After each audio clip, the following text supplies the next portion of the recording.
अस्सलाम वालेकुम friends and welcome back again. क्या हाल है जनाब आप सबका? इंशाल्लाह आप सब ठीक होंगे, मैं भी ठीक हूँ अल्हम्दुलिल्लाह। और आज की वीडियो मैं बना रही हूँ जस्ट इवनिंग की जो रूटीन थी मेरी, वो मैं आप लोग के साथ शेयर कर रही हूँ। सबसे पहले तो मैंने बच्चों के लिए अपने लिए वाटरमेलन काट के रखा हुआ था, क्योंकि यहाँ पे गर्मी नहीं है, सर्दी है, लेकिन एक कैफियत जो फील होती है ना गर्मी वाली, क्योंकि जुलाई है तो वो होती है। और ख़ैर यहाँ पे शाम को मैं कभी लॉन्ड्री नहीं करती, लेकिन मैंने सोचा आज शाम को ही एक मशीन चला लूँगी, बाकी सुबह को हो जाएंगे। और आज की शाम और आज की रूटीन थोड़ी टफ थी, टाइम इतना नहीं था, काम ज़्यादा थे, जल्दी जल्दी से कुछ बर्तन पड़े हुए थे। मैंने सोचा मैं पहले वो धो लेती हूँ, क्योंकि इतने ज़्यादा थे नहीं, इसलिए मशीन में डालने की ज़रूरत तो मुझे आई नहीं। इसके बाद जब सिंक वगैरह मैं खाली करूँगी तो मैं पालक भी दूँगी। और पालक का थोड़ा जो प्रोसीजर होता है वो थोड़ा लंबा होता है, और लंबा इसलिए भी होता है क्योंकि जब मैं टर्किश स्टोर से या टर्किश ओपन मार्केट से मैं पालक लेके आती हूँ, तो आप यकीन करो उसमें बहुत ज़्यादा मिट्टी होती है, तो इसलिए उन पालक को टाइम देना भी ज़रूरी होता है। तो पालक को अगर आप थोड़ी देर के लिए बंद रखते हो ना, तो वो ब्लैक होना शुरू हो जाता है। तो इसलिए मैं जो मुझे लगा कि इसमें ठीक नहीं है या जो ब्लैक है, तो मैं सबसे पहले वो हटा लूँ। और उसके बाद इसमें बहुत ज़्यादा मिट्टी थी। जब मैं जर्मन स्टोर से लेके आती हूँ ना, तो वो बिल्कुल धोने भी, उसको अगर आप ना भी धोएं तो कोई फ़र्क नहीं पड़ता, बहुत साफ़ उनकी जो पालक है ना वो बहुत साफ़ होती है। लेकिन खैर यहाँ पे मैंने पालक को काट के एक दफ़ा मैं जल्दी से इससे पानी निकालूंगी, क्योंकि जो बहुत बड़ी बड़ी वाली मिट्टी थी, ताकि वो निकल जाए। और उसके बाद इसको भिगो के रखूँगी पानी में थोड़ी देर के लिए, और 2-3 दफ़ा फिर से इसे पानी निकालूंगी। ये तरीका मेरी अम्मी से मैंने सीखा था, क्योंकि अम्मी जब पालक और कोई भी साग वो साफ़ करती थी ना, तो इसी तरह खड़े पानी में उसको कुछ देर के लिए वो भिगो के रखती थी, ताकि मिट्टी वगैरह नीचे बैठ जाए। और उसके बाद 2-3 दफ़ा फिर से उसे पानी से निकालती थी। तो मैं भी अपनी अम्मी की तरह, अल्लाह उनको जन्नत नसीब करे, बिल्कुल उन्हीं का तरीका मैं यूज़ करती हूँ। और इसी तरह फिर ये है कि पालक साफ़ भी हो जाता है। खैर अभी पालक को मैंने फिर से यानी एक दफ़ा पानी से निकाल के अब दोबारा से इसको मैंने भिगो के रख दिया हुआ है। और चिकन ब्रेस्ट मैंने निकाल के रखा हुआ था फ्रीज़र से निकाल के, ताकि ये सॉफ्ट हो जाए। और चूँकि ये साइज़ में काफ़ी बड़ा था, इसलिए मैंने सोचा कि हाफ़ चिकन ब्रेस्ट का मैं हलीम बना लूँगी। हलीम का एक हाफ़ पैकेट पड़ा हुआ था घर में, तो दिल चाह रहा था, मैंने सोचा हाफ़ का ये बना लूँगी, और हाफ़ जो चिकन ब्रेस्ट है उसके लिए, उससे मैं निदा के लिए बना लूँगी जो चिली ड्राई चिकन है, या कोई कहता है चिली ड्राई चिकन, कोई कहता है ड्राई चिली चिकन, खैर जो भी है बात एक ही है। तो उसके लिए भी मैं कटिंग कर रही थी।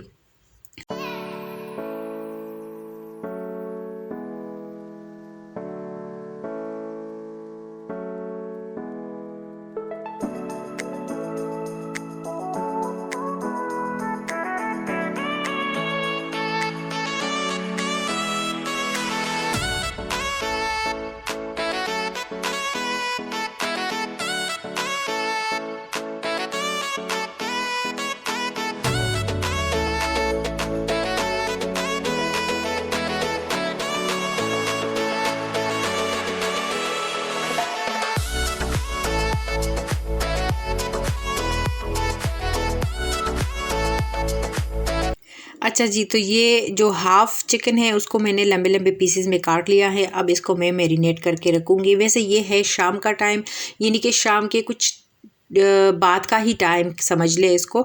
तो मैरिनेशन के लिए मैं ज़्यादा इसमें जो मैदा होता है वो बिल्कुल ज़्यादा मैं नहीं डालती, बराबर 1 चम्मच ही डाल देती हूँ, या फिर कभी कभी 1 चम्मच से थोड़ा सा कम ही डाल देती हूँ, क्योंकि जब बाद में आप ग्रेवी वगैरह बनाते हो ना, वो फिर मैदे वगैरह की वजह से बहुत गाढ़ी भी हो जाती है और अजीब सी हो जाती है, फिर मज़ा नहीं आता खाने का। तो मैं इसमें 1 चम्मच मैंने डाल दिया जो कॉर्नफ्लोर है वो डाल दिया, 1 चम्मच मैदे का डाल दिया, एक शामिल कर लिया। और बाकी जो ब्लैक पेपर, वाइट पेपर और नमक वगैरह, ये तो आप अपनी मर्ज़ी से भी डाल सकते हो। थोड़ा सा सिरका डालूँगी, और चिली सॉस डालूँगी इसमें, और सोया सॉस डालूँगी। तो अच्छे से इनको मिक्स करके फिर ओवरनाइट के लिए रखूँगी, क्योंकि आज की शाम जो थी वो मैंने सोचा आज की शाम मेरे किचन के नाम हो जाएगी और मेरी वीडियो के नाम हो जाएगी, तो मेरा काम भी हो जाएगा और मेरी वीडियो भी बन जाएगी, आप लोग के साथ शेयर कर लूँगी। खैर आज मूड था काम करने का शाम के बाद और फ्री भी थी, तो ये काम तो वैसे मैंने कल ही करने थे। पालक का काम तो मैंने आज ही करना था, क्योंकि आपको पता है पालक को हम ज़्यादा टाइम के लिए ऐसे रख नहीं सकते हैं। और पहले भी मेरे ख्याल में पालक के धोने का एक तरीका पहले भी शेयर कर चुकी हूँ आप लोग के साथ, तो वो तो मैरिनेट करके मैंने फ्रिज में रख दिया है। अब बारी आती है हलीम और मेरे साग की। तो साग को मैं एक उबाल दे के थोड़ा सा पानी डाल के, क्योंकि पालक में वैसे भी अपना बहुत सारा पानी होता है, तो बिल्कुल थोड़ा सा पानी मैंने डाला है पतीले में और अब इसको एक उबाल दूंगी ताकि नीचे बैठ जाए और उसके बाद ठंडा करके इसको मैं फ्रिज में रखूँगी। और हलीम की बात थी तो हलीम भी मैं कल के लिए ही बनाऊँगी, लेकिन चूँकि ब्रेस्ट मैंने सुबह से निकाल के रखा हुआ था, अब इसको फ्रिज में दोबारा रखना तो मुझे मुनासिब नहीं लगा, इसलिए मैंने सोचा मेरे लिए कल की आसानी भी हो जाएगी और हाफ़ काम अभी हो जाएगा, हाफ़ फिर कल ही हो जाएगा। क्योंकि सुबह भी हमारे ये होता है कि कुछ ना कुछ होता है, कभी बाहर निकलना होता है, कभी घर में तो खैर काम नहीं ख़त्म होते, लेकिन यह है कि इस तरह आसानी भी हो जाती है। तो मैंने यूँ किया कि मैंने तेल ले लिया जितना मुझे चाहिए होता है, तेल मैंने इसमें डाल दिया और चिकन ब्रेस्ट डालूँगी इसमें, इसके साथ में ऑनियंस भी डालूँगी, जो मेरे पास रोस्टेड ऑनियंस है वो डालूँगी साथ में, और जो मसाला होता है हलीम का वो डालूँगी, इसको अच्छे से फ्राई करूँगी और उसके बाद जो पानी होगा वो इसमें डालूँगी।